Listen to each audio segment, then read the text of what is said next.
Hello everyone, welcome to GS with Ashok.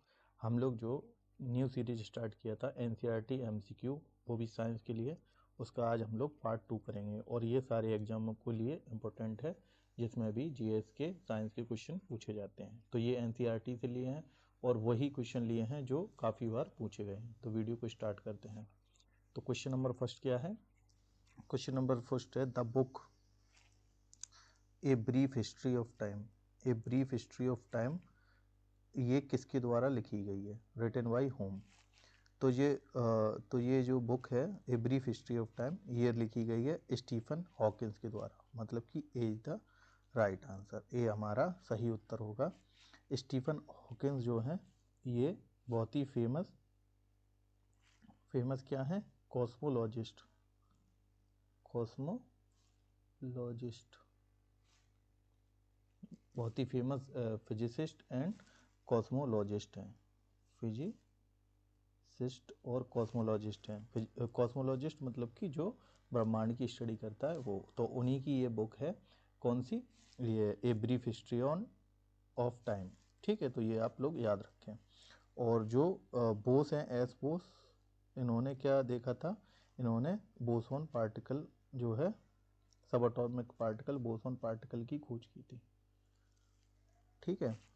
और अगर CV Raman के बारे में बात की जाए तो सीवी रमन के बारे में अगर हम लोग जाने तो जो सीवी रमन, इन्होंने क्या बताया था? इन्होंने बताया था scattering of light. Scattering of light. Scattering of light का मतलब क्या होता है?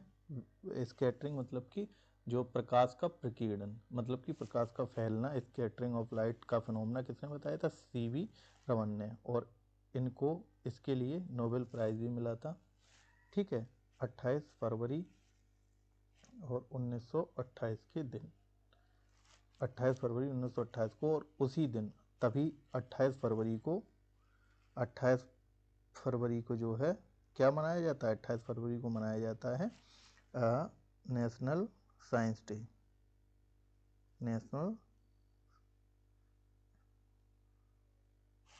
National science day.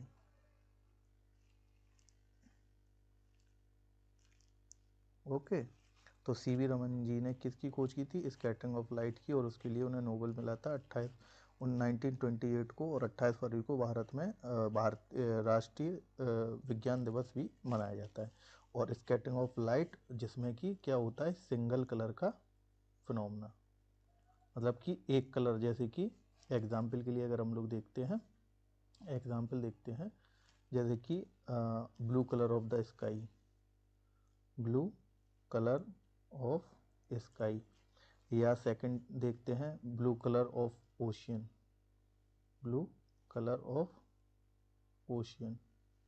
तो ये सारे किसके उदाहरण हैं? स्कैटरिंग के उदाहरण हैं। तो आंसर क्या हो जाएगा? स्टीफन हॉकिंग, जिन्होंने ये बुक लिखी थी। और ये बहुत ही फेमस क्या है? कॉस्मोलॉजिस्ट एंड फिजिसिस्ट हैं। नेक्स्ट देखते हैं क्वेश्चन नंबर 2। तो क्वेश्चन नंबर 2 क्या है? Einstein was awarded the Nobel prize for which of his theory. तो आइंस्टीन को किसके लिए जो है नोबेल पुरस्कार दिया गया था, ये पूछा जा रहा था क्वेश्चन। तो इन्होंने थ्योरी ऑफ रिलेटिविटी भी तो दी थी, और थ्योरी ऑफ फोटोइलेक्ट्रिक, मतलब कि बी जो आंसर है वो सही होगा। इन्होंने जो आइंस्टीन है ना, आइंस्टीन ने ये थ्योरी भी दी थी, थ्योरी ऑफ रिलेटिविटी, ई बराबर एम सी स्क्वायर की। बट इन्हें इसके लिए क्या है, नोबेल नहीं मिला था। नोबेल किसके लिए मिला था? नोबेल मिला था फोटोइलेक्ट्रिक इफेक्ट। फोटोइलेक्ट्रिक इफेक्ट के लिए क्या है, नोबेल इन्हें मिला था। और कब मिला था? 1921 में जो है इन्हें नोबेल पुरस्कार मिला था, थ्योरी ऑफ फोटो इलेक्ट्रिक। जैसे कि कोई मेटल की सीट है, एग्जाम्पल के लिए समझते हैं, तो उस पर अगर प्रकाश पड़ता है तो क्या है, यहाँ पे इलेक्ट्रॉन का इमिशन होता है। ठीक है, फोटोइलेक्ट्रिक इफेक्ट। और जो प्रकाश है वो फोटोन, जो प्रकाश की ऊर्जा को क्वांटा या फोटोन के रूप में समझा जा सकता है, ये इन्होंने बताया था। नेक्स्ट देखते हैं uniform circular motion, uniform direction of the acceleration in the uniform circular motion is along the. मतलब कि समान वक्र गति या यूनिवर्सल समान वक्र गति में त्वरण की दिशा किसके साथ होती है, ये पूछा गया है। जो त्वरण की दिशा है, मानी कि एक्सेलरेशन की जो दिशा है वो यूनिफॉर्म सर्कुलर मोशन में किस साइड होती है। तो इसका आंसर क्या हो जाएगा, इसका आंसर हो जाएगा D, direction perpendicular to the velocity. ठीक है, और जो वेग है वो क्या होगा, वो टेंजेंटली बदलता रहेगा। ठीक है, जैसे कि कोई पार्टिकल है तो उसमें एक्सेलरेशन जो है वो क्या सेंटर की तरफ होगा एक्सेलरेशन, और वेलोसिटी टुवर्ड्स द टेंजेंट, मतलब कि जो भी टेंजेंट है, जैसे कि इधर आया इधर आएगा यूनिफॉर्म सर्कुलर मोशन में, तो इस साइड ये वेलोसिटी और ये इस साइड एक्सेलरेशन।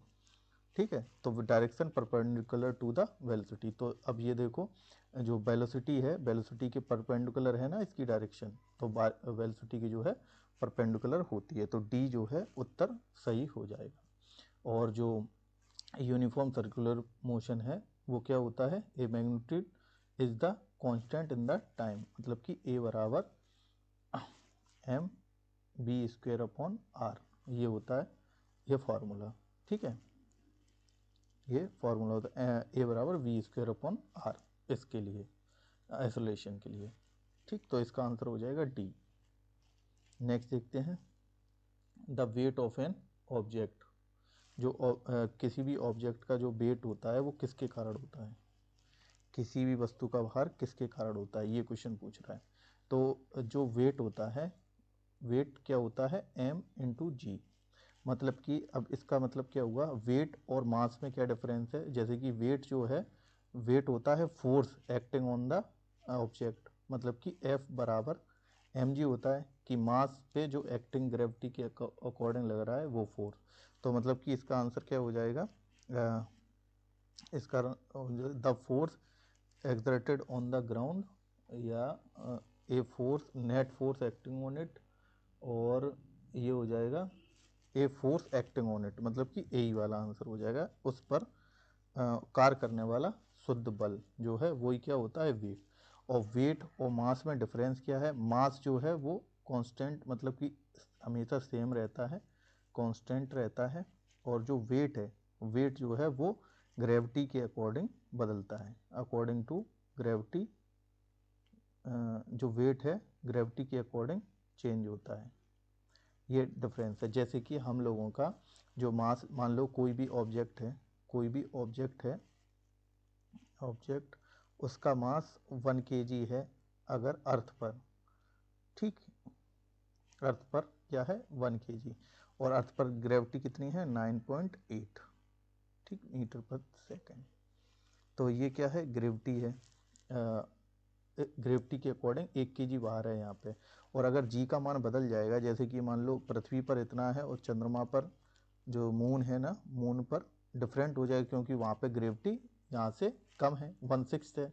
तो इसका मतलब कि जो मास था उसका, तो मास तो कांस्टेंट है, लेकिन जो वेट है, क्योंकि वेट का फॉर्मूला क्या होता है m इंटू जी, तो m तो सेम रहेगा, किसी चीज़ का मास तो स्थिर रहता है, पर वेट बदल जाता है किससे, अकॉर्डिंग टू ग्रेविटी। तो इसका आंसर क्या हो जाएगा, वेट होता है जो net force acting on it. Question number 4 का आंसर ए। नेक्स्ट देखते हैं, the smallest man like app. जो स्मॉलेस्ट मैन लाइक एप है वो कौन है, मतलब कि मनुष्य की तरह होमोनॉइड कैटेगरी का जो है वो कौन है। तो वो है स्मॉलेस्ट, स्मॉलेस्ट पूछ रहा है, स्मॉलेस्ट मैन लाइक, तो ये होगा क्या, गिबन। ठीक है, गिबन जो है वो इसका आंसर हो जाएगा, मैन लाइक कैटेगरी गिबन। और गिबन जो है पाया कहाँ जाता है, गिबन जो है वो पाया जाता है साउथ ईस्ट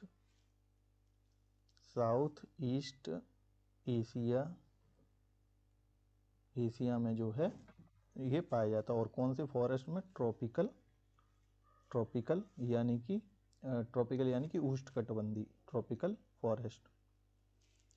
तो ये जो गिबन है ये पाया जाता है कैसा, साउथ ईस्ट एशिया में पाया जाता है, और ट्रॉपिकल फॉरेस्ट में पाया जाता है, मतलब कि उष्णकटिबंधीय जंगलों में पाया जाता है। और ये जो है वो ब्रांचेस पे रहता है, ब्रांचेस पे घूमता है, तभी इसे क्या कहते हैं, तभी इसे ब्रैकेशियन भी कहा जाता है, ठीक है, क्योंकि ये ब्रांचों पर भ्रमण करता है। और बाकी ये भी चिंपैंजी, गोरिल्ला और ओरंगुटान ये भी ह्यूमनॉइड कैटेगरी के अंतर्गत आते हैं। तो स्मॉलेस्ट कौन हो गया? गिबन। तो is the right answer. Fat content in economic ice cream, economy ice cream मतलब कि इकोनॉमी आइसक्रीम में वसा की मात्रा क्या होती है? तो ये एक स्टैटिक क्वेश्चन है जो पूछा गया था प्रीवियस एग्जामों में। तो इसका जो फैट कंटेंट है वो क्या होता है? 5%। ए ऑप्शन सही होगा। 5% जो है वो फैट कंटेंट होगा एक इकोनॉमिक आइसक्रीम में, ठीक है।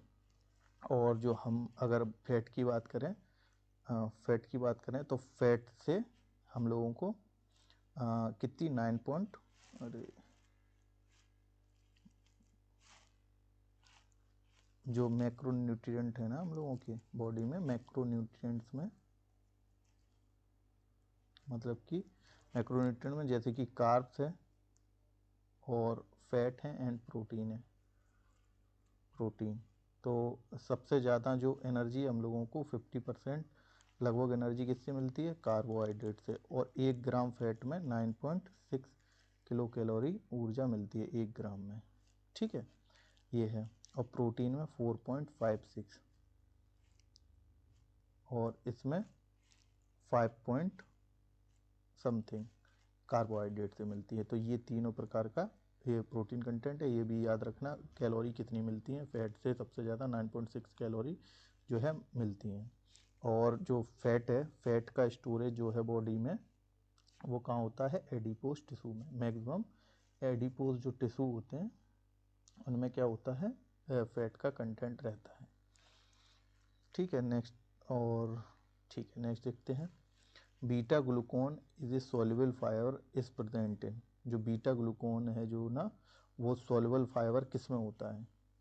तो ये होता है ओट्स में। ओट्स में क्या होता है? ये सॉल्युबल फाइबर है। और तभी ये बीटा ग्लूकोन जो है ये क्या करता है?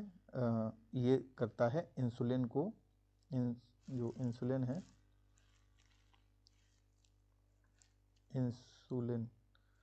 इंसुलिन को रजिस्ट करता है काम करने के लिए, जिससे कि हम लोगों को क्या होता है? फ़ायदा होता है। इंसुलिन को रजिस्ट करता है मतलब कि इंसुलिन जो है, पहली बात तो इंसुलिन करता क्या है अपनी बॉडी में? जो ग्लूकोज है, ग्लूकोज को ग्लाइकोजन में कन्वर्ट करता है। ग्लूकोज को ग्लाइकोजन में कौन कन्वर्ट करता है? इंसुलिन। और इंसुलिन निकलता कहाँ से है? Beta cells of Langerhans. Beta cells किसके? ये पैनक्रियाज में जो होते हैं वहाँ की बीटा सेल, अल्फा बीटा और डेल्टा 3 सेल होती है। उसमें से बीटा सेल से क्या निकलता है? ये निकलता है इंसुलिन। और इंसुलिन का काम क्या है? ग्लूकोज से ग्लाइकोजन में कन्वर्ट करना। मतलब कि हम लोग जो भी खाते हैं उससे क्या मिलता है? ग्लूकोज। अगर एक्स्ट्रा ग्लूकोज है उसे क्या करेगा? ग्लाइकोजन में स्टोर कर देगा। और ग्लाइकोजन स्टोर कहाँ होता है? अपने लिवर में और मसल्स में। ये अपना जो रिजर्व एनर्जी है, ग्लाइकोजन क्या है? Reserve energy. और ग्लूकोज क्या है? Instant energy. और ग्लाइकोजन क्या है? रिजर्व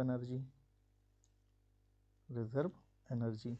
तो रिजर्व एनर्जी के रूप में कन्वर्ट करता है। अगर ज़्यादा ग्लूकोज हो जाता है तो वो ग्लाइकोजन में कन्वर्ट कर देता है इंसुलिन। और इसी को रजिस्ट करता है बीटा ग्लूकोन, मतलब कि कम निकालने के लिए, जिससे कि हम लोगों को फ़ायदा होता है। और हाइपरटेंशन भी कम करता है ये बीटा ग्लूकोन, हाइपरटेंशन। और इसमें फाइबर होते हैं, सॉल्युबल फाइबर, जिससे कि डाइजेशन में भी वो होता है, फ़ायदा होता है। तो इसका आंसर हो जाएगा ए, मतलब जो ओट्स है वो। और राइस में क्या होता है? स्टार्च। और स्टार्च होता है, स्टार्च कंटेंट। और जो स्टार्च है, स्टार्च एक क्या है? पॉलीसैकेराइड है। क्योंकि कार्बोहाइड्रेट जो है वो 3 प्रकार के होते हैं, मोनोसैकेराइड, डाइसैकेराइड। डाई है मतलब कि ओलिगोसैकेराइड। अगर कार्बोहाइड्रेट के बारे में देखें तो कार्बोहाइड्रेट है, कार्बोहाइड्रेट मतलब हाइड्रेट्स ऑफ कार्बन। तो ये 3 प्रकार के होते हैं, जैसे कि मोनोहाइड्रेट और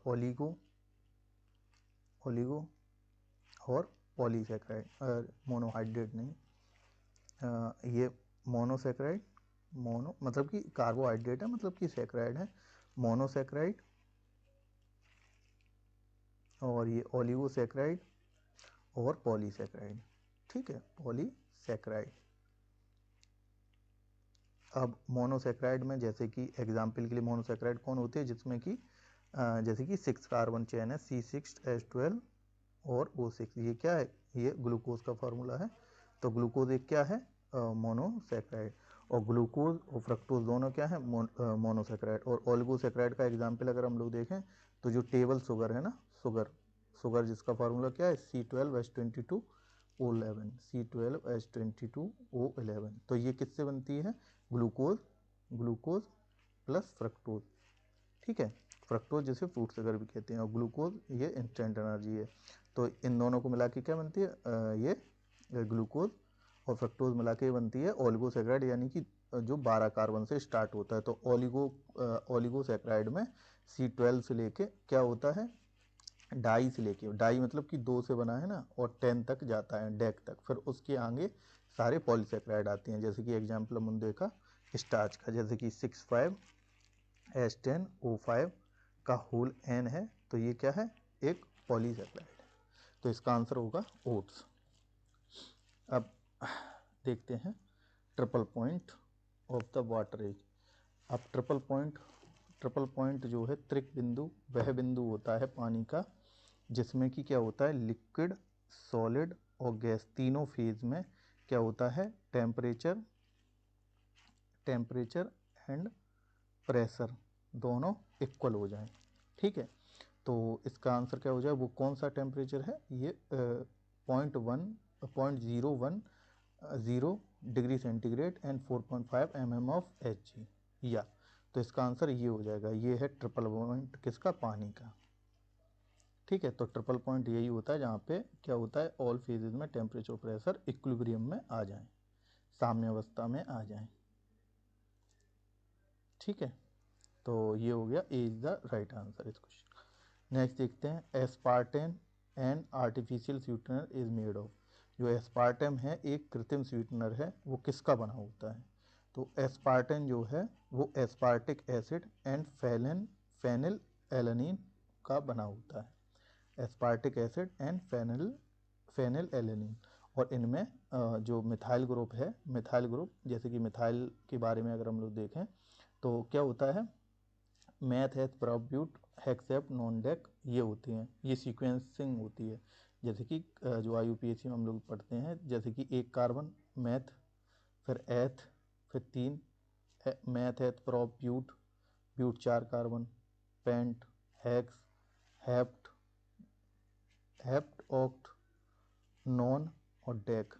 ठीक है, तो ये कार्बन की चेन के नाम होते हैं। तो ऐसे ही ये मैथ नाम आ रहा है क्योंकि ये सिंगल कार्बन। तो मिथाइल ग्रुप जुड़ने पे क्या होता है, ये एस्पार्टम बनता है। और एस्पार्टम के बारे में अगर हम लोग देखें तो ये एक आर्टिफिशियल स्वीटनर है। तो और ये जो टेबल शुगर होती है, टेबल शुगर जो कि हम लोगों ने पिछले क्वेश्चन में देखा, टेबल शुगर यानी कि सुक्रोज। टेबल शुगर कौन सी होती है, सुक्रोज यानी कि C12, एक सेकेंड, C12H22O11। ठीक है, तो ये क्या है, ये टेबल शुगर है। तो इस टेबल शुगर में टेबल शुगर जितनी भी मीठी होती है उससे ये एस्पार्टेन या आर्टिफिशियल स्वीटनर है, वो कितनी होगी, 200 गुना के लगभग क्या होती है, 200 गुना जो है ज़्यादा मीठी होती है, और लेस कैलोरी होती है इसमें, मतलब कि कैलोरी भी कम होंगी और क्या होगा, ये मीठी भी ज़्यादा होगी। तो इसका आंसर हो जाएगा बी। ठीक है, तो ये एस्पार्टिक एसिड और फेनिल एनालिन से बनती है। नेक्स्ट क्वेश्चन देखते हैं, Symba process utilise the dash waste in the SCP production. तो कौन सा जो वेस्ट है वो यूज करते हैं SCP प्रोडक्शन के लिए। SCP प्रोडक्शन मतलब कि सिंगल सेल प्रोटीन। ठीक, सिंगल सेल प्रोटीन के प्रोडक्शन के लिए क्या चीज़ सिम्बा प्रोसेस में यूटिलाइज होती है, तो उसमें यूज होता है बी यानी कि स्टार्च। स्टार्च के बारे में हम लोग देख ही चुके हैं। और जो एससीपी प्रोडक्शन है, एससीपी जो सिंगल सेल प्रोटीन है वो किस किस से बनता है, वो इनके ईस्ट से और बैक्टीरिया से और ये ईस्ट, बैक्टीरिया, फंगी, इनसे सबसे क्या होता है, ये बनता है। और जो है इसमें यूज क्या होता है, इस सिम्बा प्रोसेस में ये स्टार्च को यूज करते हैं, ठीक है। और दो जो ईस्ट है ना, दो ईस्ट जो यूज किए जाते हैं, जिसमें कि है एक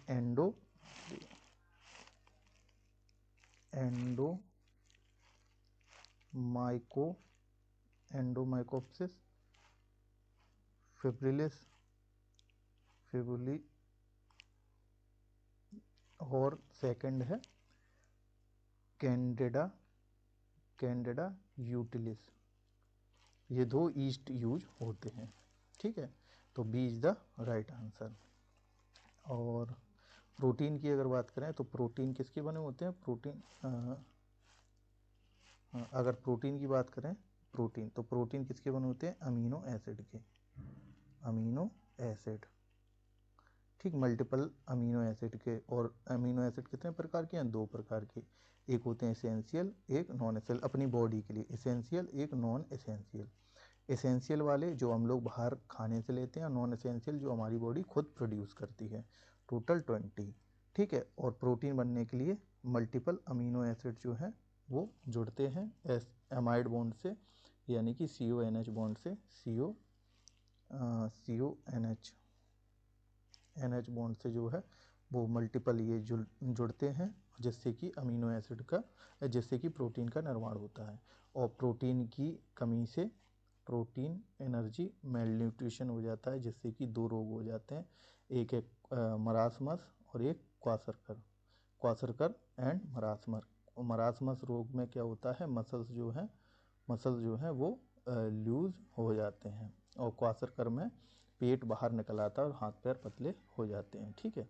तो क्वासरकर और मरासमस जो प्रोटीन की कमी से रोग होते हैं, ठीक है।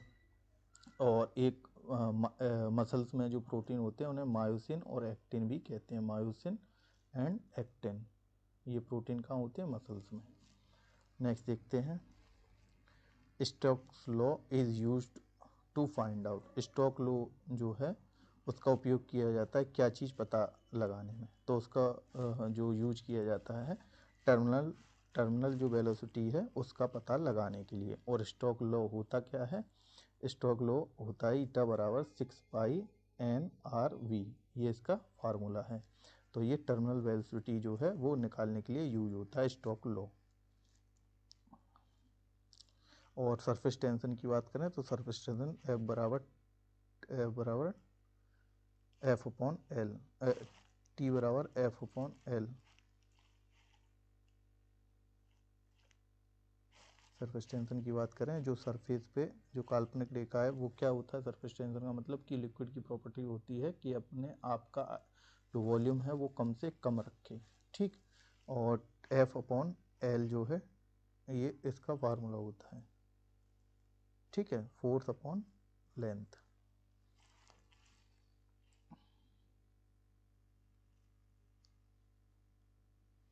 ठीक है, नेक्स्ट देखते हैं, which of the following is not a universal test. निम्न में से कौन सा जो है वो यूनिवर्सल टेस्ट नहीं है। तो जो अपनी टंग होती है, टंग में क्या होता है, आगे स्वीट पीछे बिटर, यहाँ पे स्वीट होता है टेस्ट, यहाँ सावर, यहाँ सॉल्टी, सॉर मतलब खट्टा, और यहाँ पे कड़वा यानी कि बिटर। तो ये क्या है, ये टेस्ट है, इनमें से ये होते हैं यूनिवर्सल टेस्ट। तो इनमें से क्या होगा, नहीं है, तो इसमें से ये तो तीनों है, मतलब कि नन इसका आंसर हो जाएगा, यूनिवर्सल टेस्ट नहीं है। और टंग की अगर बात करें, टंग की, तो टंग में क्या होता है, एक एंजाइम होता है क्या, टायलिन, और इसका काम क्या है, कार्बोहाइड्रेट का डाइजेशन। और जो टंग है वहाँ से क्या निकलती है लार, ठीक है। और लार की पीएच कितनी होती है, अगर पीएच की बात करें तो ये 6.9 होती है, और एक दिन में 1.5 लीटर लार जो है वो निकलती है। तो लार में कौन सा एंजाइम और होता है? टाइलिन एंजाइम होता है, ठीक है, जो कार्बोहाइड्रेट के पाचन में मदद करता है। ठीक, नेक्स्ट देखते हैं, the branch of the medicine which deals with the study of the digestive system, मतलब कि वह शाखा कौन सी है जो पाचन तंत्र और उसके विकारों का अध्ययन करती है। तो उसका आंसर है बी, मतलब कि गैस्ट्रो मतलब पेट, एंट्रोलॉजी मतलब कि गैस्ट्रो एंट्रोलॉजी जो है वो क्या है? डाइजेस्टिव सिस्टम और उसकी कमियों का अध्ययन कहलाता है, ठीक है। और अगर बात करें एंटोमोलॉजी की, तो एंटोमोलॉजी जो इंसेक्ट है, इंसेक्ट यानी कि कीट, इंसेक्ट का अध्ययन क्या कहलाता है? इंसेक्ट का अध्ययन क्या कहलाता है? ये एंटोमोलॉजी कहलाता है। और जीनोलॉजी की अगर बात करें तो genealogy study of family and ancestor, मतलब कि पूर्वजों और परिवार के अध्ययन को क्या कहते हैं? जीनोलॉजी कहते हैं। और अगर इलेक्ट्रोलॉजी की बात करें तो इलेक्ट्रोलॉजी जो है, इलेक्ट्रोलॉजी का मतलब क्या है? सी तो आंसर हो गया। इलेक्ट्रोलॉजी का मतलब है जो हेयर फॉलिकल हैं उनको परमानेंट रिमूव करना, इलेक्ट्रोलिसिस की रूप से क्या कहता है? उनसे क्या कहते हैं? इलेक्ट्रोलॉजी। हेयर फॉलिकल के, हाँ, हेयर फॉलिकल को इलेक्ट्रोलाइसिस की मदद से परमानेंटली रिमूव किया जाए तो उसे क्या कहते हैं? इलेक्ट्रोलॉजी। तो सी इज द राइट आंसर, ठीक है। और डाइजेस्टिव सिस्टम को चलो बाद में देखते हैं। नेक्स्ट देखते हैं द एलपीजी मतलब लिक्विफाई पेट्रोलियम गैस, इसका फुल फॉर्म क्या होगा? Liquefy petroleum gas to identify the leakage. तो इसको लीकेज इसके पता लगाने के लिए कौन सा जो है वो चीज़ मिलाई जाती है, कौन सा गंधक मिलाया जाता है? ओर्डेंट, तो इसमें मिलाया जाता है इथाइल मरकैप्टन, जो है इथाइल मरकैप्टन जो है वो मिलाया जाता है जिससे कि हमें लीकेज का पता लग जाए। और एलपीजी जो होती है गैस, लिक्विफाइड पेट्रोलियम गैस, इसमें क्या होता है? ब्यूटेन का कंटेंट सबसे ज़्यादा होता है। ब्यूटेन मतलब कि कार्बन 4, ठीक, ऐसे याद रखें, ब्यूटेन कार्बन 4 से बनेगा। तो ब्यूटेन जो है, ब्यूटेन का कंटेंट सबसे ज़्यादा एलपीजी में होता है। और एलपीजी की स्मेल पता करने के लिए, जब ओरिजिनली एलपीजी बनती है तो उसमें कोई ओडरलेस होती है, मतलब कि उसमें कोई गंध नहीं होती, बट उसमें इथाइल मरकैप्टन एडिशनल मिलाया जाता है क्योंकि वहाँ से हम लोगों को क्या पता चल जाए? उसका लीकेज का पता चल जाए, इस वजह से। और क्लोरीन का जो यूज है, अगर क्लोरीन की बात करें तो क्लोरीन यूज किया जाता है सीवेज में। जो क्लोरीन है ना, क्लोरीन का यूज किया जाता है सीवेज में, वाटर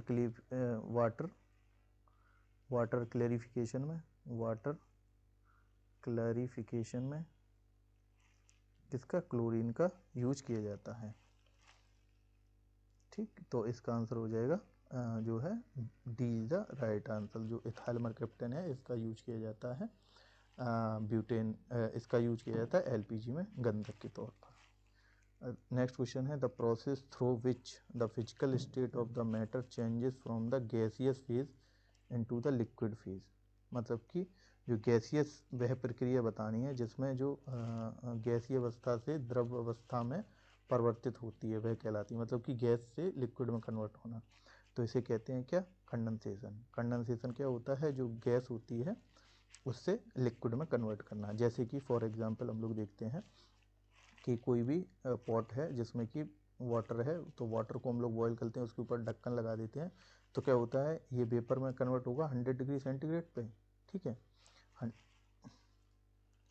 100 डिग्री सेंटीग्रेड पे क्या ये वाटर जो है किस में कन्वर्ट होगा? वेपर में। और वेपर में जब हम लोग ऊपर वो लगा देते हैं कैप, तो उसमें क्या होता है कि ये वेपर क्या है? ये कंडेंस हो जाती है, और कंडेंस होकर यहाँ पे ड्रॉपलेट के रूप में हो जाता है, कंडेंसेशन। या हम लोग देखते हैं एक और प्रकार का कंडेंसेशन, जैसे कि बोतल के ठंडी बोतल के आउटसाइड क्या होता है? जो गैस क्या है? लिक्विड फॉर्म में जमा हो जाती है, तो ये क्या है? कंडेंसेशन। एवापोरेशन क्या होता है? एवापोरेशन में क्या होता है? जो लिक्विड है वो क्या गैस में कन्वर्ट हो जाता है। ठीक है, और इसमें क्या दिखता है, कूलिंग इफेक्ट जो है वो देखने को मिलता है। तो ये तो आंसर हो गया, तो इसमें कूलिंग इफेक्ट देखने को मिलता है। अब एवापोरेशन के एग्जाम्पल की अगर हम लोग बात करें तो एग्जाम्पल में जैसे कि हम लोग जब नेल पेंट लगाते हैं, कोई भी जो लड़कियां हैं वो नेल पेंट लगाती हैं, तो नेल पेंट रिमूवर जो है उसमें क्या होता है, एसीटोन। सबसे पहले तो नेल पेंट रिमूवर में होता क्या है, एसीटोन, मतलब कि CH3CO CH3, यानी कि CO मतलब कीटोन ग्रुप और 2 मिथाइल ग्रुप लगे हैं, तो इसको क्या कहते हैं, कीटोन, एसीटोन, इसे क्या कहते हैं, एसीटोन। ठीक। अब एसीटोन होता है hair paint nail paint remover में। अब उसे लगाने पे क्या होता है, इसे लगाने पे क्या होता है कि ठंडक महसूस होती है, मतलब कि वहाँ पे क्या होता है, कूलिंग फिनोमेना, तो मतलब वहाँ पे एवापोरेशन होता है। ठीक है, तो ये क्या हो गया एग्जाम्पल इसका कूलिंग इफेक्ट का। जब हम लोग नहा के आते हैं तो क्या होता है कि हम लोग जैसे फ़ैन चलाते हैं, कुछ भी है, तो क्या हमें हमारी बॉडी को ठंडा ठंडा लगता है, तो वो क्या होता है, लिक्विड जो है वो एयर में कन्वर्ट होता है, तो इससे गैसियस फेज में कन्वर्ट होता है, तो एवापोरेशन का फिनोमेना है। अब उसके बाद सब्लिमेशन क्या है, सब्लिमेशन है सॉलिड से, कोई चीज़ सॉलिड है, सॉलिड से सीधा गैस में कन्वर्ट होना क्या कहलाता है, सब्लिमेशन। अब सॉलिड सॉलिड मतलब कि एग्जांपल के लिए अगर देखते हैं, जैसे कि सल्फ़र गैस है, सल्फ़र है जो सॉलिड सल्फ़र है, वो क्या सीधी सल्फ़र गैस में SO2 में कन्वर्ट कर सकते हैं हम लोग, तो वो सब्लिमेशन की प्रक्रिया कहलाएगी कि सॉलिड कोई चीज़ से डायरेक्ट मतलब कि लिक्विड फेज स्किप करके सीधा गैसियस फेज में आ जाए, तो उसे सब्लिमेशन कहते हैं। ठीक है, नेक्स्ट देखते हैं what is the pH value of the acid rain. तो पीएच जो है एसिड रेन की लगभग कितनी होती है, तो एसिड रेन की पीएच जो है लगभग 5.6 से कम होती है, लेस देन 5.6। अगर प्रिसाइजली बोला जाए तो 4.5 के करीब इसकी पीएच जो है वो होती है, 4. अरे कहाँ गया, हाँ 4.5 के अप्रोक्स जो होती है वो एसिड रेन की पीएच होती है। अब एसिड रेन की अगर बात कर रहे हैं, एसिड रेन के बारे में अगर हम लोग देखें तो इसमें क्या होता है, सल्फर एंड SO2 और नाइट्रोजन डाइऑक्साइड, ये क्या कहती हैं, ये क्या करती हैं, ये वाटर से क्रिया करके क्या होता है, यहाँ पे एसिड रेन यानी कि H2SO4 एंड HNO3 का बन जाता है इनसे क्रिया करके, और एसिड रेन होती है। अब ये प्रोसेस होती कैसे है, जैसे कि स्ट्रेटोस्फीयर अपनी सबसे लोएस्ट लेयर है, तो इसमें क्या होता है, पॉल्यूशन और ये सारा पॉल्यूशन जाके यहाँ पे जमा हो जाता है, तभी तो ट्रोपोस्फीयर में सबसे नीचे वाली लेयर कौन सी है, ट्रोपोस्फीयर। तो सबसे ट्रोपोस्फीयर है, तो इसमें क्या होता है, जो गैस हैं वो एक यहाँ पे बेड ओजोन के रूप में जमा हो जाती हैं, और जब बारिश होती है तो इनसे वाटर क्रिया करके SO2, ये क्या है, ये सब पॉल्यूशन से आता है, SO2 NO2, तो क्या होता है, इनसे क्रिया होके क्या बन जाता है, H2SO4 HNO3, और यही बारिश करती हैं तो एसिड रेन के रूप में गिरती हैं, और इसकी पीएच कितनी होती है, 4.5 के करीब होती है। ठीक है, और कुछ इंपॉर्टेंट पीएच जैसे कि लार की पीएच हम लोगों ने देख ली 6.9 होती है, और ब्लड यानी कि रक्त की पीएच अगर हम लोग देखें तो कितनी होती है, 7.4। ठीक है, और जो वाटर जो होता है उसकी पीएच 7.0, मतलब कि ये न्यूट्रल है, ये एसिडिक है ऊपर, और इससे ऊपर क्या होगा, बेसिक। ठीक है, जैसे कि जो पीएच होती है 10, और पीएच का मतलब क्या होता है, पोटेंस ऑफ हाइड्रोजन। पीएच अगर देखी जाए, पीएच अगर 10 किसकी होती है ये पूछा जाता है, ये है milk of magnesia. Milk of magnesia की पीएच कितनी होती है, मिल्क ऑफ मैग्नीशिया की पीएच कितनी होती है, 10 होती है। ठीक है, और सी वाटर की पूछी जाए, सी वाटर या एग की पीएच कितनी होती है, सी वाटर या एग की पीएच होती है 8। ठीक है, तो ये हम लोग कुछ और ये जो पीएच हैं ये हम लोग कुछ याद करके रखें, ये बहुत पूछे जाते हैं। मिल्क ऑफ मैग्नीशिया MgOH का होल ट्वाइस, ये इसका फार्मूला है। और और एक चीज़ देखी जाए, जो लाइम है, लाइम के बारे में पूछा, लाइम की पीएच मतलब कि लेमन जो होता है, लेमन की पीएच कितनी होती है, लेमन या विनेगर, इसकी पीएच होती है 2। ठीक है, पीएच लगभग 2 से 2 के अप्रॉक्स होती है pH। तो ये हम लोगों को याद रखना है, तो आंसर हो जाएगा ए। नेक्स्ट देखते हैं, the name of the acid which is use to clean the toilet, मतलब शौचालय साफ करने के लिए प्रयुक्त किया जाने वाला अम्ल कौन सा है। तो शौचालय में जो प्रयोग होता है वो है हाइड्रोक्लोरिक एसिड, यानी कि HCl जो है वो यूज होता है क्लीनिंग के लिए, HCl। ठीक है। और HCl जो है, HCl हम लोगों के स्टमक में भी होता है। स्टमक में होता है, कहाँ से निकलता है, एक स्टमक में ऑक्जेंटिक सेल से जो है वो क्या निकलता है, HCl निकलता है। और क्या करता है हमारी बॉडी में, ये निकलता है HCl, और हमारी बॉडी में जो एंटी बैक्टीरियल के रूप में काम करता है। और सेकंड चीज़ क्या करता है, ये रेगुलेट करता है पेप्सिन और रेनिन एंजाइम जो हैं उनके रेगुलेशन के लिए ये एसिडिक मीडियम भी प्रोवाइड करता है, एसिडिक मीडियम भी प्रोवाइड करता है। अगर बात करें सल्फ्यूरिक एसिड को, दो H2SO4 जैसे कहते हैं, किंग ऑफ एसिड। अगर एस्टिक एसिड की बात करें तो CH3, एस्टिक मतलब कि CH3 COOH, और COOH क्या है, फंक्शनल ग्रुप, ये एसिड का फंक्शनल ग्रुप है। और CH3 मतलब मिथाइल ग्रुप लग गया, तो एस्टिक एसिड, या इसे मिथेनोइक एसिड भी कहते हैं। और एस्टिक एसिड जिससे क्या कहते हैं, विनेगर भी कहते हैं। विनेगर में कौन सा एसिड होता है, विनेगर यानी कि सिरका, विनेगर यानी कि सिरका में क्या होता है, एस्टिक एसिड होता है। और अगर बात करें, एक और एसिड होता है FCOOH, यानी कि H मतलब कि यहाँ पे कोई भी फंक्शनल ग्रुप H है, मतलब कि फॉर्मिक, तभी कहेंगे इसे फॉर्मिक एसिड। अब फॉर्मिक एसिड कहाँ पे, एंट्स में कौन सा एसिड पाया जाए, चींटियों में वो फॉर्मिक एसिड पाया जाता है। अगर नाइट्रिक एसिड की बात करें तो नाइट्रिक एसिड HNO3 क्या है, नाइट्रिक एसिड। अब HNO3 प्लस 3 पार्ट HCl, तो ये दोनों मिलके क्या बनाते हैं, एक्वा रेजिया जो है बनाते हैं, जिससे कि गोल्ड और प्लेटिनम की क्लीनिंग होती है। तो इसका आंसर क्या हो जाएगा, हाइड्रोक्लोरिक एसिड। नेक्स्ट देखते हैं, केमिकली डायमंड इज, जो रासायनिक रूप से डायमंड क्या है, रासायनिक रूप से जो है डायमंड क्या है, तो वो है प्योर कार्बन। ठीक, तो इसका आंसर हो जाएगा क्या, इसका आंसर हो जाएगा बी। इसका आंसर क्या हो जाएगा, हाँ इसका आंसर हो जाएगा बी, जो है प्योर कार्बन का फॉर्म क्या है, डायमंड है। ठीक, अब इसके बाद अगर हम बात करें कि प्योर कार्बन का होता है, और जो डायमंड होता है, डायमंड की जो साइनिंग है, डायमंड की जो साइन है वो किसके कारण होती है, वो टोटल इंटरनल रिफ्लेक्शन जो होता है उसके कारण। मतलब कि जो भी चीज़ साइन करती है उसमें टोटल इंटरनल रिफ्लेक्शन का फिनोमेना जो है वो देखने को मिलता है, तो डायमंड में भी मिलता है। ठीक है, तो प्योर कार्बन का ये होता है। और डायमंड जो है, डायमंड को तभी कहते हैं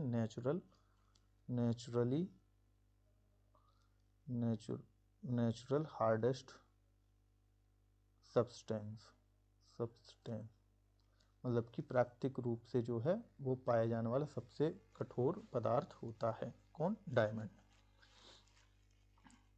और अब नेक्स्ट क्वेश्चन है, टेबल शुगर जैसे क्या कहते हैं, सुक्रोज। और सुक्रोज जो है वो किससे बनता है, ग्लूकोज प्लस फ्रक्टोज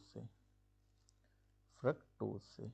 ठीक है, ग्लूकोज प्लस फ्रक्टोज से क्या बनता है, ये बनता है टेबल शुगर। अगर ग्लूकोज और फ्रक्टोज के बारे में बात की जाए तो ग्लूकोज में क्या होता है, एल्डिहाइड ग्रुप होता है, और फ्रक्टोज में जो है वो कीटोन ग्रुप होता है। अगर फंक्शनल ग्रुप की बात करें, फंक्शनल ग्रुप क्या होते हैं, जैसे कि ये नाम है, जैसे कि ये एल्डिहाइड है और ये कीटोन है।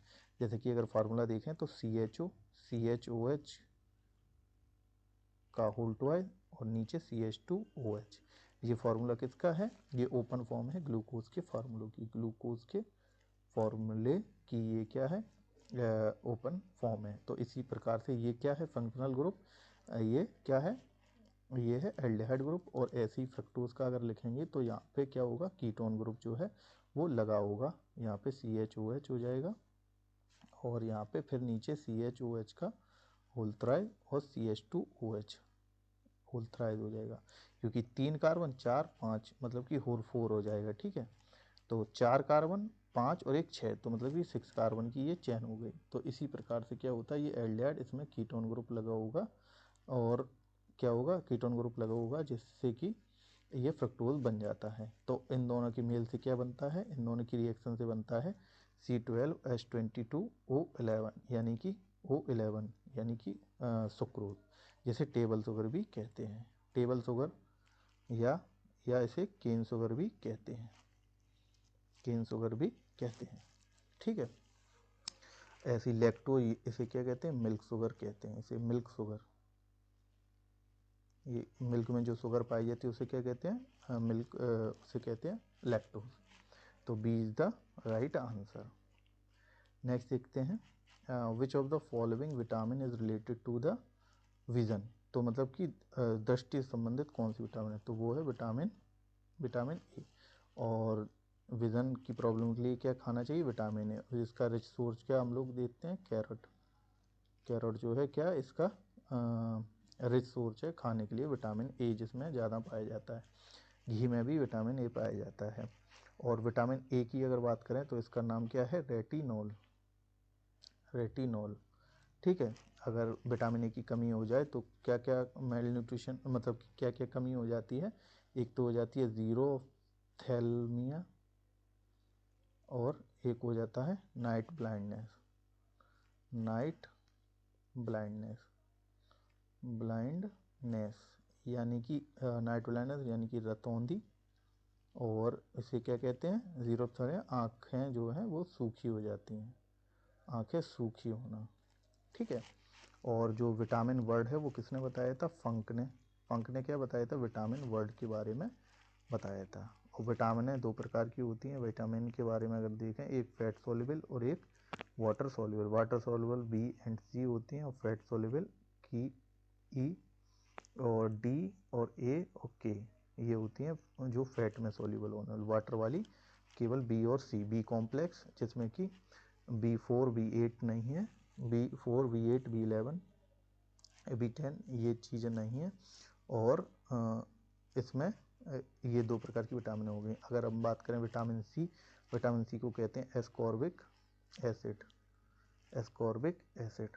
ठीक है, विटामिन सी की अब्जॉर्प्शन के लिए क्या चाहिए, आयरन का कंटेंट चाहिए। और विटामिन सी केवल हमें प्लांट फूड से मिलता है। प्लांट फूड जो है मतलब कि जो एनिमल फूड है, एनिमल के दूध में क्या नहीं होगा, विटामिन सी नहीं होगा। अगर मिल्क में एक क्वेश्चन आता है, मिल्क में कौन सा विटामिन नहीं होता है, तो विटामिन सी जो है वो नहीं होता है। विटामिन सी जो है वो नहीं होता। क्यों नहीं होता, क्योंकि विटामिन सी केवल किस में पाया जाता है, प्लांट फूड में पाया जाता है, इस वजह से।